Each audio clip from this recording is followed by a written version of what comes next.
నమస్కారం, ఘంటారావానికి స్వాగతం. ముందుగా ప్రధానాంశాలు. శ్రీలంక తమిళ శరణార్థి అభ్యర్థనను తోసిపుచ్చిన సుప్రీంకోర్టు. ఇక్కడే ఉండిపోయేందుకు మీకేం హక్కుందంటూ ప్రశ్న.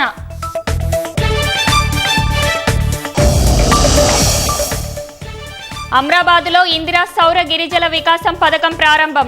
వేదికపై నల్లమల డిక్లరేషన్ ఆవిష్కరించిన సీఎం రేవంత్ రెడ్డి. సిరాజ్ బ్యాంకు ఖాతాలను పరిశీలించిన ఎన్ఐఏ. భారీగా ఫిక్స్డ్ డిపాజిట్లు ఉన్నట్లు గుర్తించిన అధికారులు.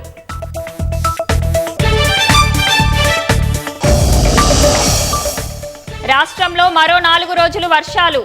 పలు జిల్లాలకు యెల్లో అలర్ట్ జారీ చేసిన వాతావరణ శాఖ.